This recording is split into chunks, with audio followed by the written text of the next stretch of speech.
The moon hung low over the desert, its pale glow spilling across the endless stretch of red sand and shadowed ridges. The air was still, heavy with the smell of dust and mesquite. A single campfire burned in the distance, its flames trembling in the quiet night like a secret trying to stay hidden. Near that small flame sat a young woman wrapped in a thin wool shawl, her face caught between fear and wonder.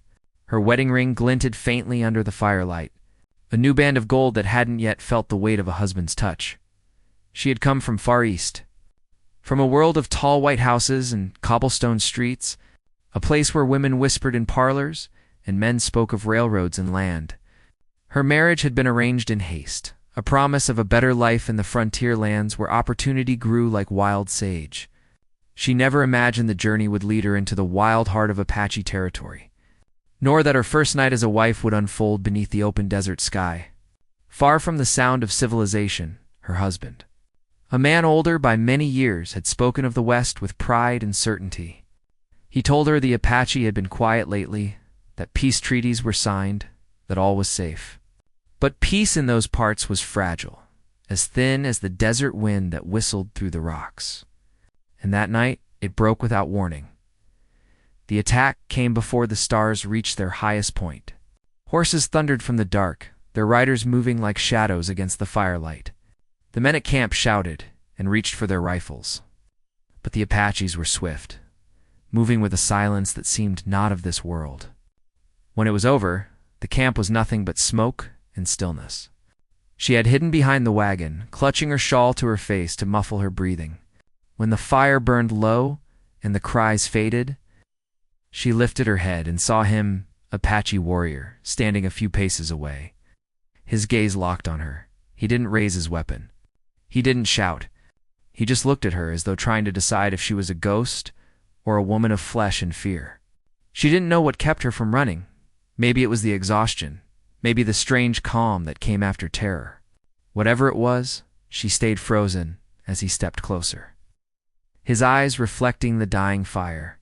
He spoke softly, his words broken but clear. "You are not hurt?" he asked. She couldn't answer. Her throat was dry, her heart trembling like a trapped bird. He seemed to understand and lowered his weapon.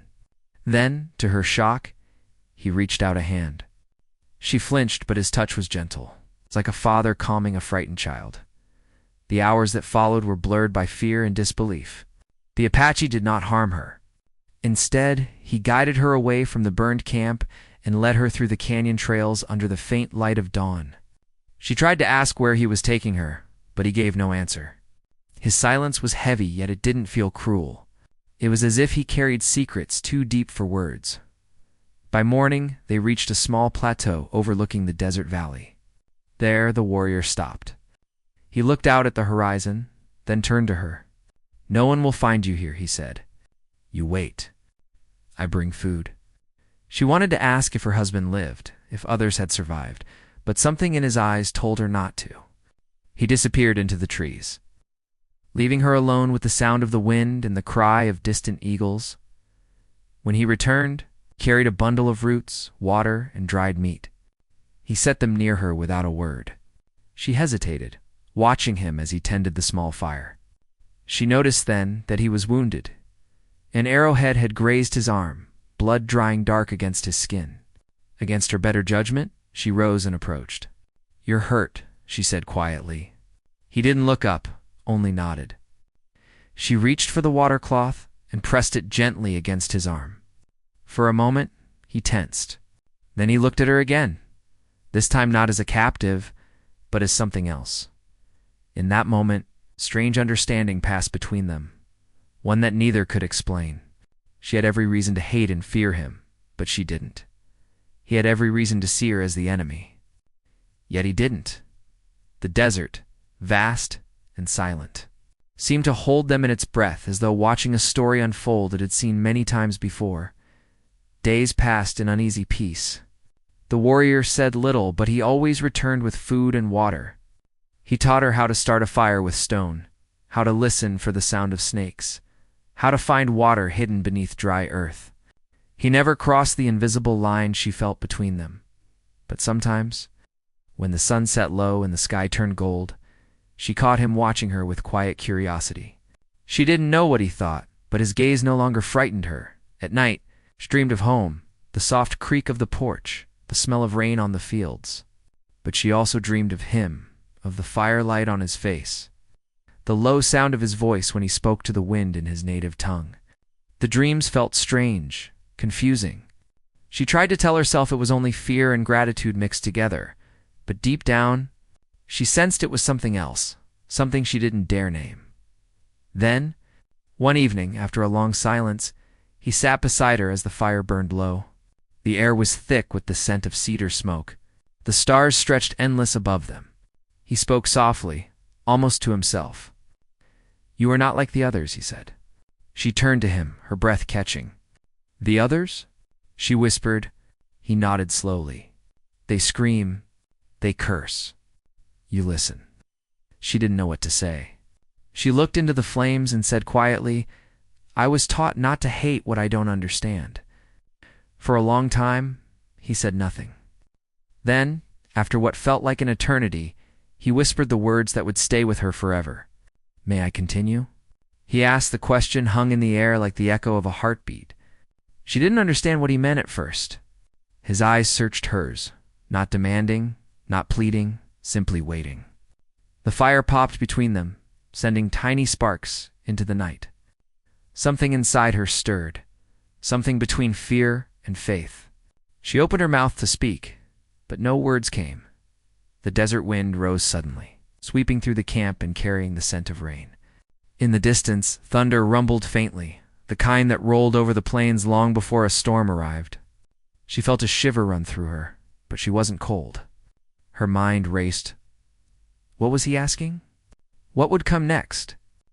Was she still a prisoner, or something entirely different now? He reached out his hand again, slow and steady, as if afraid she might disappear like a dream.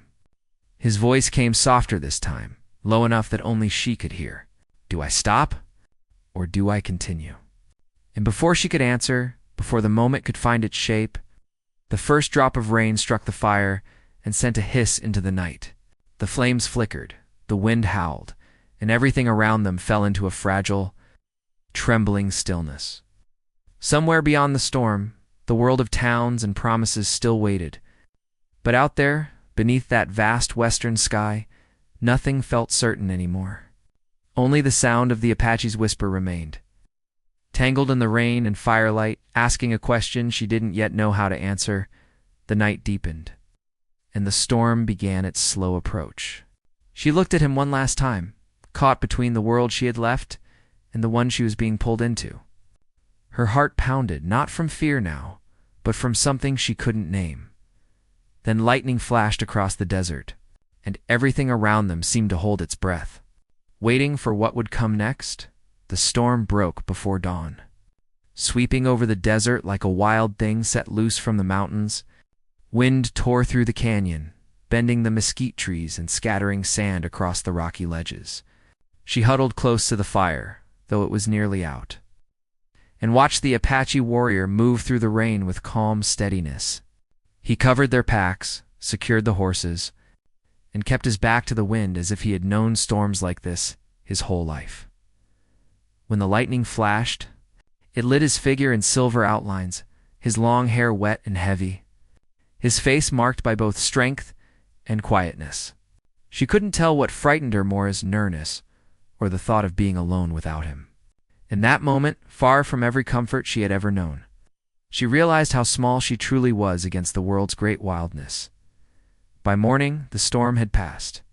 The land looked clean, the red dust darkened to brown, the air sharp with the smell of wet earth. She sat by the ashes of their fire while he gathered what little remained of their supplies. He glanced at her once, then pointed toward the rising sun. "We go east," he said simply. "East?" she asked. Her voice cracked from the cold. "Toward the settlements?" He shook his head. "Too many soldiers. Too many eyes," she frowned, unsure if she should feel relieved or afraid. "Then where?" He didn't answer right away. He lifted his gaze toward the distant cliffs where mist still lingered. "There is a place," he said. "You will see They traveled most of the day through canyons carved by centuries of wind. The path was narrow, and the rocks glowed red under the sun. She followed him in silence, her skirt torn at the hem, her boots caked with mud. Sometimes he would stop to help her over a boulder or down a steep slope, his touch firm but careful. He spoke little, yet his actions carried a strange gentleness that unsettled her more than any words could.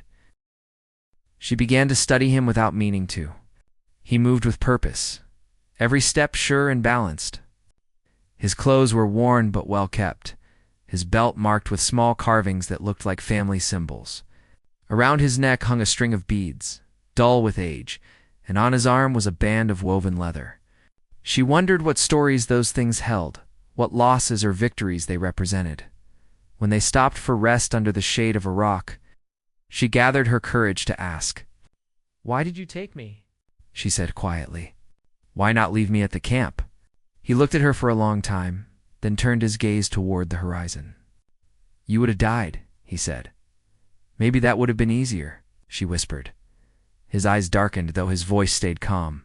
"You do not speak that way. Life is a gift, even when it burns." His words startled her. They weren't the words of a savage, as people back east often described the Apache. There was something deep and rooted in them, something she couldn't ignore as they continued. She began to notice the land differently, the way the wind carried the scent of pine before they reached the woods, the way the mountains seemed to shift colors as the sun moved. The silence no longer felt empty, but alive. She wondered if this was what he saw every day, a world that spoke in quiet tones most people never listened to. By the second night, they reached a narrow valley surrounded by cottonwood trees. A small stream ran through it, reflecting the moonlight. He stopped near the water and began to make a small shelter of branches and hide. She watched him, wanting to help but unsure how. Finally, she gathered dry grass and laid it inside. He gave her a brief nod of approval, and though he said nothing, made her chest warm. They ate little that night, only roots and dried meat, but she didn't feel hunger. The silence between them was not cold anymore. It carried something unspoken, like trust in its earliest form. When the fire burned low, she dared to ask, "What's your name?" He looked into the flames before answering. "They call me Tatsi," he said. "It means quiet thunder." She repeated it softly, letting the sound linger on her tongue. "Tatsi," he nodded once. "And you?" Her voice faltered. "Evelyn," said it slowly, almost testing the shape of it. "Evelyn." Then he gave a small smile, the first she had seen from him. It wasn't a bright one, but it softened something in his face that had been carved by hardship. For the first time since the attack, she felt her fear slip away. Not entirely, but enough for her to breathe freely. She realized how far she had come from the world that once defined her home, her husband. Her Churchill of it now distant as a half-remembered dream. In the days that followed, a bond between them grew in quiet ways. He taught her to read the tracks of animals, to use the sun's shadow to tell direction, to make fire with dry bark even when the air felt damp. She listened, learned, and found herself stronger than she'd ever believed. Sometimes, when the nights grew long and the stars spread wide across the sky, he would speak of his people.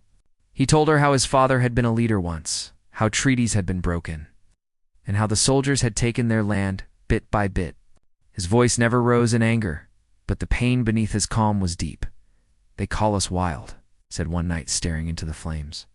"But it is not we who forget the earth. It is not we who take more than we need." Evelyn felt shame wash through her, though she had never lifted a hand against anyone.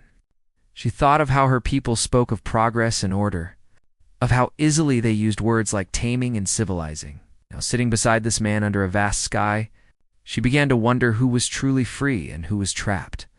Yet, beneath that understanding lay the question she still couldn't shake: what was to become of her?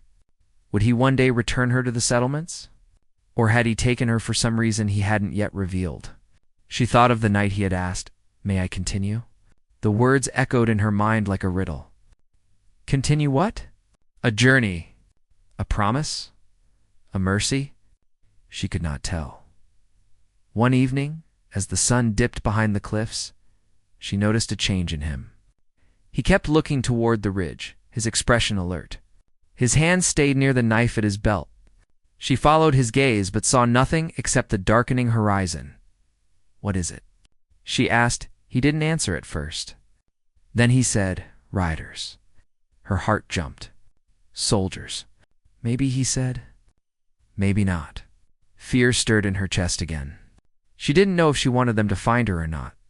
If the soldiers came, they would see her as a rescued captive. They would take her away. Yes, but they would also see Tatsi as a threat. She knew what that meant for him. He doused the fire and led her deeper into the woods. They moved quickly but quietly, the only sound the crunch of dry leaves underfoot. He led her to a hollow beneath the rocks and motioned for her to stay hidden. "Do not make sound," he whispered. "What about you?" He shook his head. "I listen. If danger, I return for you." Before she could protest, he disappeared into the trees. She sat in the dark, hugging her knees, her heart thudding in her chest. The forest seemed alive with whispers, the rustle of wind, the distant call of an owl, the faint splash of water downstream. Every sound made her flinch. Minutes turned to hours. She didn't know how much time had passed when she finally saw a flicker of light. Through the trees, torches, voices, harsh and rough, they spoke in English. She could make out the words "search party" and "reward." She pressed her back against the stone, trembling. Her husband's name was spoken once. Then another man's voice answered, "No survivors but the girl." Apache took her. Her breath caught. They were looking for her, but not out of love, not out of grief. She could hear it in their tone. They wanted to reclaim what they believed was theirs, not who she had become. Then came a softer sound from the opposite side, the snap of a branch. Tatsi's shadow appeared beside her, and she nearly gasped in relief. He motioned for silence and pointed toward the riders. They waited until the lights faded and the hoofbeats grew faint. When the last sound vanished, he turned to her. "They will come again," he said. She looked at him, her voice shaking. "What do we do now?" He met her gaze, his expression steady but unreadable. "Now," he said, "we keep moving. The land decides what comes next." As they slipped away into the night, Evelyn felt the world behind her fading once more. The life she had known seemed smaller than ever. Ahead lay only shadow and uncertainty, but also a strange sense of belonging she couldn't explain. The moon rose high again, casting their path in silver. Somewhere in the silence between them, the same question lingered, waiting to be answered. What was it that Tatsi meant to continue? And when the time came, would she let him? They traveled through the night, the stars barely visible behind thin clouds. The air carried a chill that sank into Evelyn's bones, but she didn't complain. Every sound, the cry of a coyote, the rustle of a branch, made her heart jump. Tatsi moved ahead in silence, his steps sure, his shoulders tense. He seemed to know the land like it was part of him. Every turn of the path, a memory rather than a guess.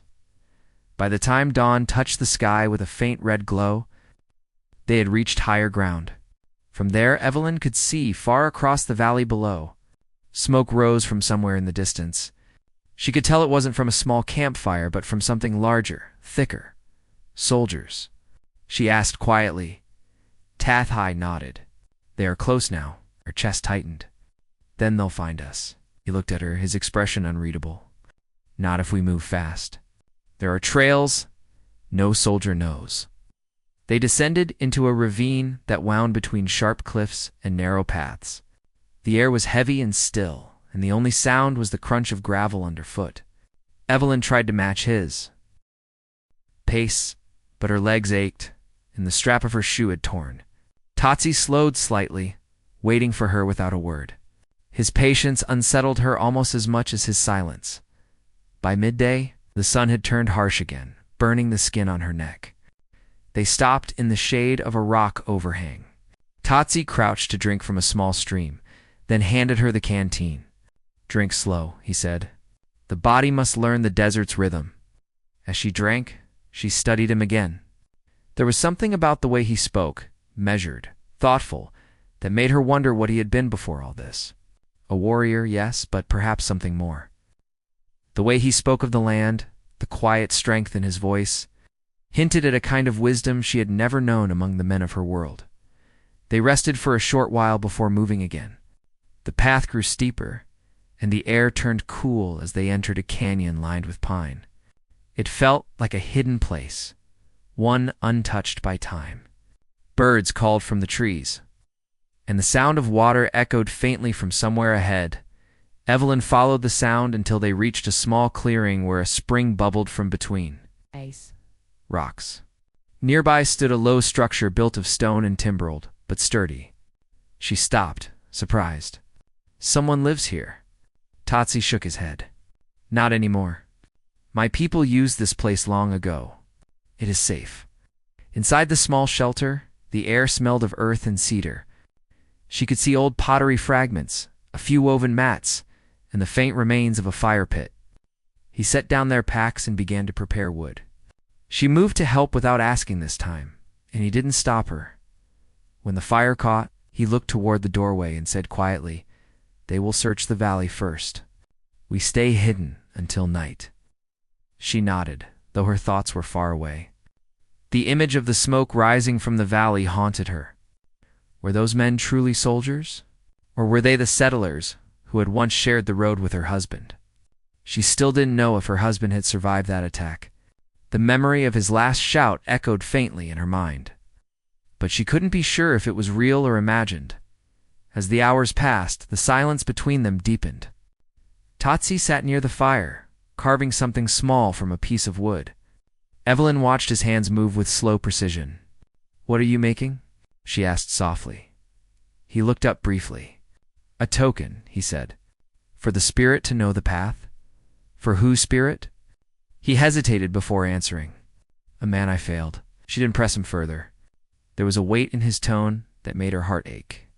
It was the first time she sensed his own sorrow ran deeper than anything she could have guessed. Later, when the sun began to set and the light turned gold, he finally spoke again. "You asked before why I took you. There is more to it." Evelyn turned to face him. "Then tell me." He studied the fire for a moment, then said, "Your husband was part of the men who came to our land months ago. They cut the trees near the river. They took water from our springs. My brother went to speak with them. He never returned." She felt her breath catch. "Are you saying? My husband?"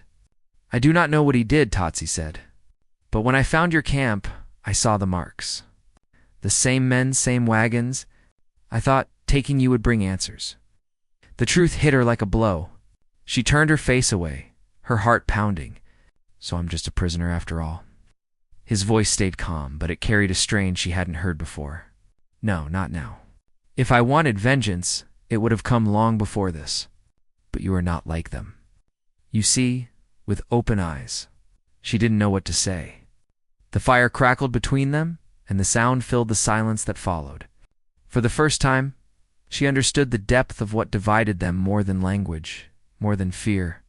It was history, blood, and grief. And yet sitting there, she also felt something else, an unspoken connection neither of them could deny. That night, she couldn't sleep. She lay awake listening to the distant sound of wind brushing through the pines. Her thoughts wandered to her husband again. She tried to picture his face, but it came blurred and uncertain. The man she had married seemed far away now, placed by this strange and wild world that had changed her. When she finally rose and stepped outside, the moon was high. Tatsi stood near the edge of the clearing, watching the valley below. He didn't turn when she approached. "Do you ever wish things were different?" she asked quietly. He was silent for a moment. "Every man wishes that. But wishing does not change the wind." She looked out over the land, endless and silent under the moon. "Maybe not. But maybe the wind can carry something new." He glanced at her then, a faint smile in his eyes. "You speak like one who has walked far." She wanted to tell him that she had, that the journey from fear to understanding was longer than any road she'd known. But before she could answer, a sound broke through the stillness, a distant echo. Faint but sharp, Tai froze. Gunfire. Her blood ran cold. He grabbed his bow and knife and motioned for her to move back toward the shelter. "Stay low," he said. "If I don't return, follow the river north." She shook her head. I won't leave you. He met her eyes. You must. Before she could speak again, he disappeared into the trees. The night swallowed him, leaving only the whisper of branches in his wake. Evelyn crouched by the fire, her heart pounding. The sound came again, closer this time. A shout in the distance, then another. She could make out words now, harsh and angry. Her name was among them. Her mind raced. If the soldiers found her, would they even listen? Or would they see only the Apache shelter and assume the worst? She grabbed one of the water flasks and packed what she could into a small satchel. Still, she couldn't make herself run. Not yet. Minutes stretched into what felt like hours. Then she heard movement outside, soft, quick steps. Her breath caught until she saw Tatsi emerge from the shadows, his face tense. They are close, he said. We must go now. Together, they left the shelter and moved through the narrow pass beyond the trees. The moonlight barely touched the ground, and every step felt dangerous. She stumbled once and he caught her arm, steadying her. The warmth of his hand against her skin sent a rush of strength through her tired body. Behind them, faint lights flickered through the tree torches or lanterns, moving slowly but steadily. The men were following. They reached a cliffside where the path split, one trail narrow and steep. Leading upward, the other fading into thick brush below. Tatsi paused, listening. They will expect us to climb, he said. We take the river. The descent was rough, and more than once she slipped on the damp rocks. The sound of rushing water grew louder until they reached the edge of the stream. He guided her into the shallow current, the cold biting at her legs. It will hide our tracks, he whispered. They followed the water for what felt like forever. When they finally stopped to rest, Evelyn looked back toward the darkness they had come from. She couldn't see the lights anymore, but the fear lingered. Tazhai looked at her, his voice low but firm. This will not end soon, he said. They will keep coming. Then what do we do? She asked. His eyes caught the faint light of dawn rising over the ridge. We find the truth, he said. And when we do, we decide whose story survives. His words stayed in her mind long after they resumed walking. The desert stretched wide before them, full of danger and mystery. But also something else, something that felt like destiny waiting to be faced. The path ahead was uncertain, yet neither turned back. The conflict that tied them together was only beginning to show its true weight. And the desert, vast and quiet, seemed to hold its breath, waiting for what would unfold next. The sun had barely risen when they reached the canyon's edge. The sky burned in streaks of red and gold, and the air felt thick with silence. Evelyn stopped to catch her breath, her legs trembling from the long night's run. Her dress was torn, her shoes soaked, and her hands scratched from climbing rocks. Still, she didn't complain. She looked over at Tatsi, who stood a few steps ahead, scanning the horizon. His face was tense, his eyes sharp and alert. They won't stop, he said quietly. They will follow until they find us. Evelyn swallowed hard. Then we keep moving? For now, he replied, but his tone carried doubt. The river had led them deep into Apache land, far from any known trail. The soldiers or settlers chasing them would be strangers to this terrain, but Tatsi knew they were still in danger. He studied the canyon walls, their narrow turns, the high cliffs, the shadows where a man could hide. He had grown up in these lands, yet even he knew that fate had a way of turning on anyone who ran too long. They walked in silence for hours, sun climbing high. The sound of insects buzzed around them, and the dry heat pressed down like a heavy blanket. Evelyn's mind swirled with questions she couldn't bring herself to ask. What truth did he mean to find? Why did her husband's name still echo between them like a ghost neither could bury? By midday, they reached a wide clearing bordered by tall rock spires. Tatsi stopped and crouched, examining the ground. Evelyn knelt beside him, watching as his hand brushed the dust. Tracks, he said under his breath. Horses fresh. Her chest tightened. How far ahead? Not far, he said. Maybe less than a mile. Fear pulsed through her veins, but she tried to steady her voice. We can't turn back. He looked up at her, his eyes calm but serious. No, but We can't walk into them either. He rose and pointed toward a narrow ridge that led higher into the cliffs. Up there, we'll see who follows. The climb was steep, the rocks hot beneath their hands. Evelyn's legs ached, and dust filled her lungs, but she kept climbing, following Totsy's lead. When they reached the top, the view stretched endlessly, a sea of canyons and desert rolling into the horizon. From that height, she could see movement far below, small dark figures winding through the canyon floor. There, she whispered. Tazhai narrowed his eyes. For men, 2 horses each. They know how to track. Soldiers. He shook his head. Not soldiers. Settlers. Maybe bounty men. She felt her heart twist. Bounty men? They are paid to bring back what others want, he said, or to kill what others fear. She turned pale. They're after you, he hesitated before answering. Maybe, or maybe you. His words hung heavy in the dry air. The thought that men from her own world, people who spoke her language and claimed to be civilized, might hunt them both filled her with dread. For the first time she understood that there was no safety waiting at the end of this journey. The truth he spoke of might come with a price neither of them could pay. Tazhai motioned for her to stay low. They crawled behind a ridge of rocks as the riders below stopped to study the ground.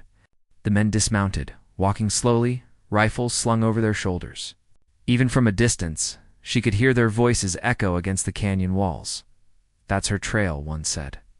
Footprints small, heading north. Another voice followed, rough and impatient. If she's with that Apache, we take them both. The man who wants her back, said alive if possible, dead if not. Evelyn froze. Her hands shook as she looked at Tootsie. Alive or dead, she whispered. His jaw tightened. You see now why we must keep ahead. The men mounted again, their horses kicking up dust as they moved deeper into the canyon. When their voices faded, Totsie stood. We go west, he said. They will expect us to run east toward the settlements. The hours that followed felt endless. The land grew rougher, the rocks sharper, the sun fiercer. Evelyn's body screamed for rest, but she forced herself to keep moving.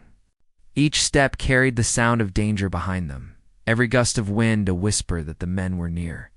As evening came, they found shelter under a jagged rock face. Totsie gathered dry brush and started a small fire shielded from view. Evelyn sat beside him, her body aching. Those men, she said quietly, they were sent by him, weren't they? My husband, Zia looked at her across the fire. He wants what he believes he lost. Her throat tightened. But why would he send men like that? I never meant to stay away. You saw his face last, you remember? She shook her head slowly. Only smoke and shouting. He called my name once, then nothing. Totsie stared into the fire. There are men who see a woman not as a person, but as a possession. He will not stop until he can claim you or your memory. The truth cut deep, though part of her had already known it. She remembered the way her husband's words always carried command, how he had spoken for her more than to her.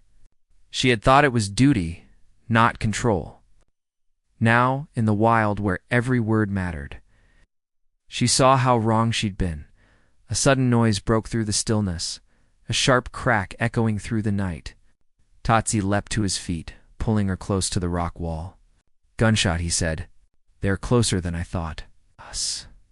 He doused the fire with sand and motioned for her to move quickly. They scrambled up the rocks, the sound of hoofbeats carrying faintly in the distance. The night was darker now, the moon hidden by clouds. They moved by touch and instinct alone. Evelyn's breath came short, her heart pounding so hard she could hear it in her ears. After what felt like hours, they reached a narrow cave opening half hidden by brush. Totsie led her inside and crouched low. The air inside was cool, damp with the smell of earth. The sound of water echoed faintly, an underground stream running through the stone. We stay here, he said. For now, she nodded, trying to steady her breathing. The darkness wrapped around them, heavy and still. She could hear the faint trickle of water in her own heartbeat. Then, in the silence, Totsie spoke again, his voice low. There is something you must know before they find us. She turned toward him, her pulse quickening. What is it? The man you married was not just a settler, he said. He traded land for weapons. He gave the soldiers our maps, our routes. My brother trusted him, and that trust cost his life. Her breath caught. That can't be true. I saw the mark of his wagon, Totsi said firmly. I saw the same symbol carved into the crates they left behind. He brought soldiers into our valley. They took the land and burned the rest. Evelyn pressed a hand to her mouth, her heart breaking under the weight of it. I didn't know, she whispered. I swear I didn't. He looked at her, his eyes dark but not cruel. I believe you. That is why I took you that night. To understand if all your kind were blind, or if one could still see. Tears filled her eyes. And what do you see now? He didn't answer right away. I see someone who was lied to, he said softly. But lies do not vanish. They must be faced. Before she could speak again, voices echoed faintly from outside the cave. She froze. The sound of footsteps and distant laughter carried through the rocks. The bounty men were close to close. Totsi motioned for silence, his hand gripping the knife at his side. The footsteps grew louder, then stopped. Evelyn held her breath, afraid even her heartbeat could give them away. A voice rang out. Tracks lead this way. Check the cave. Totsi's eyes met hers. There was no fear in them now, only decision. He gestured for her to move deeper into the cave's shadow. She shook her head, whispering, "Don't fight them. We can hide." "They will not stop," he said. "If I fall, you run north with the river." Her throat tightened, but before she could argue, the sound of boots scraping stone filled the cave entrance. A torch's glow flickered against the wall. Evelyn's breath caught as 3 silhouettes appeared, men with rifles. Faces hard and hungry for what they came to claim. "There she is," one said with a grin. "Told you she'd be with him?" Another man lifted his gun. "Don't matter who shoots first. The one who kills him gets the extra pay." Totsi stepped forward, his voice calm but strong. "Leave her. This is not your fight." The men laughed. "Everything's our fight when there's gold in it." Evelyn pressed against the stone, her heart hammering as the torchlight grew brighter. Totsi moved slightly to block her, his shadow stretching tall across the cave wall. The men raised their rifles, and for one breathless instant, the air felt frozen between life and death. Then came the sound, sharp, cutting, final. The first gunshot shattered the silence. The torch dropped, sparks flying across the ground. Evelyn screamed, the echo swallowed by the cave. She saw the flash of steel, the struggle of shadows, the chaos of light and movement, and then nothing but smoke. The sound of boots slipping on stone, and the river's low whisper somewhere beyond. Outside, the desert wind began to rise again, sweeping across the cliffs like a restless spirit. The dawn was still far away, but its light was coming slow, steady, inevitable. Inside that cave, among the dust and echoes, the story was about to reach the moment everything would change, when the sound of the gunshot faded. The air inside the cave turned thick with dust and silence. Evelyn crouched low, her heart pounding as smoke drifted through the narrow space. The torch had fallen and gone out, leaving only faint moonlight cutting through the cracks in the rock. For a long moment, she couldn't tell who had fallen. The ringing in her ears drowned out everything. Then a voice broke through, uff and wounded. "You should have stayed down." One of the men groaned. Evelyn looked up just in time to see Totsi step forward from the shadows, his arm bleeding but steady. He moved with purpose, eyes sharp and unyielding. The other 2 men had already retreated toward the cave mouth, dragging their injured companion with them. They fired once more before disappearing into the darkness outside. The shot missed, chipping stone near Evelyn's head. Then they were gone, swallowed by the night. Totsi staggered slightly, pressing a hand against his shoulder. Evelyn rushed to him, catching his arm. "You're hurt," she said, her voice trembling.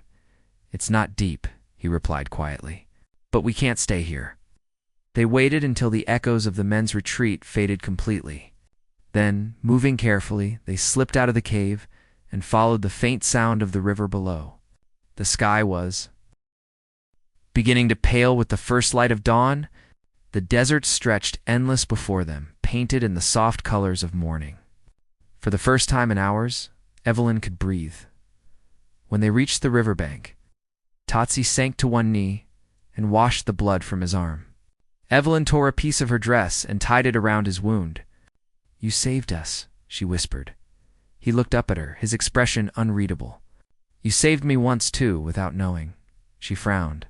"When?" "The night you stopped your husband's men from taking the land. You stood before them. You said it wasn't right. I saw you." Before the fire, her eyes widened. "You were there?" He nodded. "Hidden in the ridge. My brother wanted to fight, but I said wait. I saw a woman speak against the men she followed, and I thought maybe there was still a way without killing." She stared at him, the truth settling deep inside.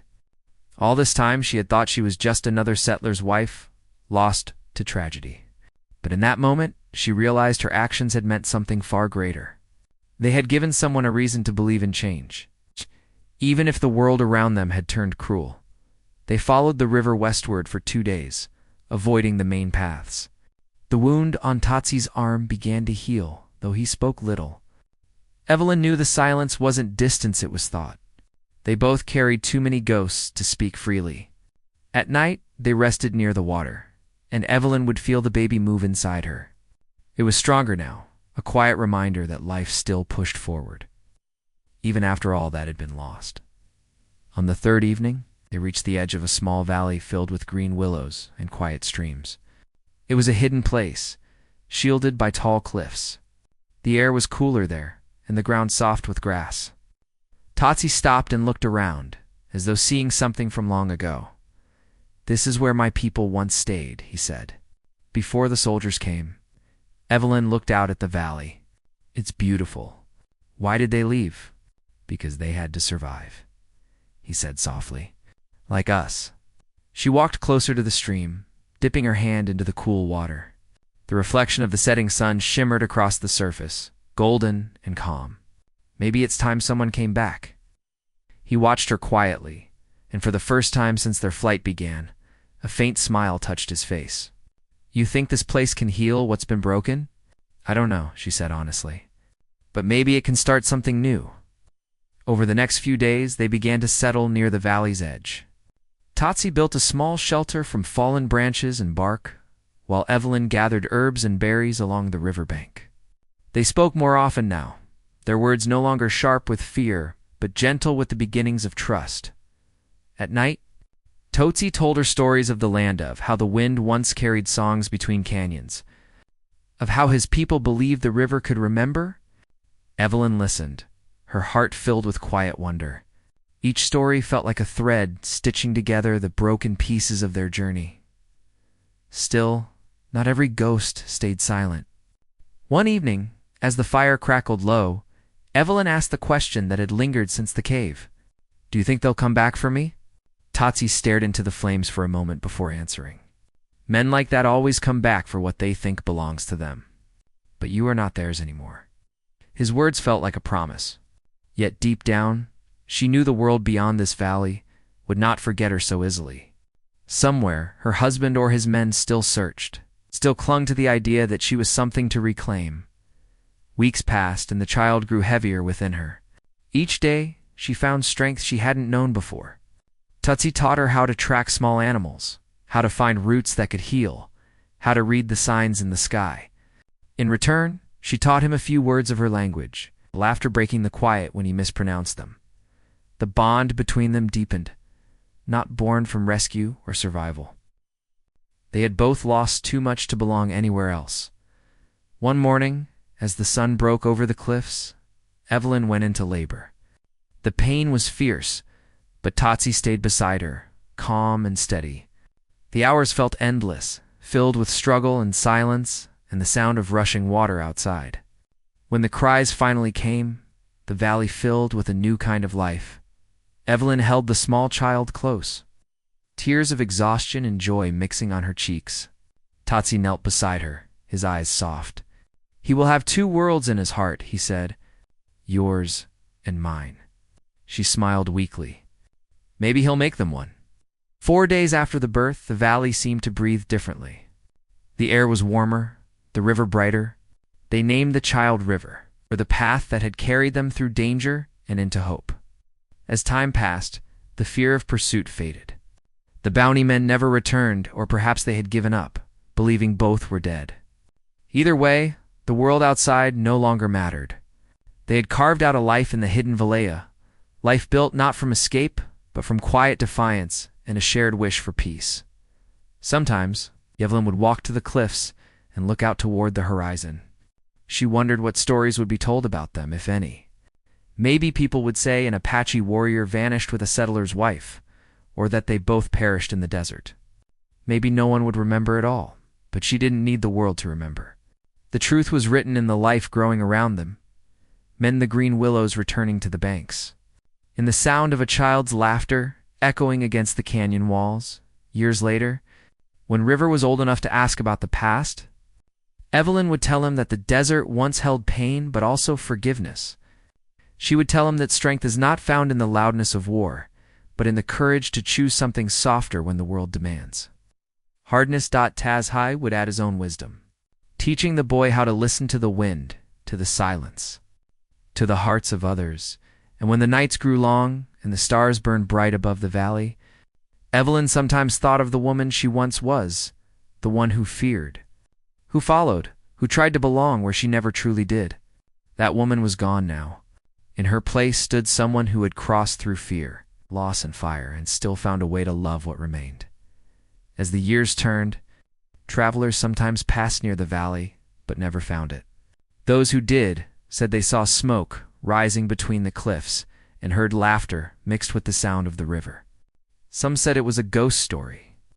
Others said it was proof that even in the harshest lands, peace could take root. Evelyn and Tatsi grew old together there, surrounded by the life they had built from ashes. The world outside went on, changing, towns rising, railroads cutting through the wilderness, but the valley remained untouched. A quiet memory of what could be when hate was left behind, and when their time finally came. River buried them side by side beneath the willow trees. The river still flowed, carrying their story forward in whispers and songs, blending truth and legend until no one could tell them apart. But somewhere, in that endless desert where love once stood against the edge of death, their memory lingered soft, steady, and unbroken. A reminder that even in an unforgiving world, two hearts could still rewrite their fate and call it home.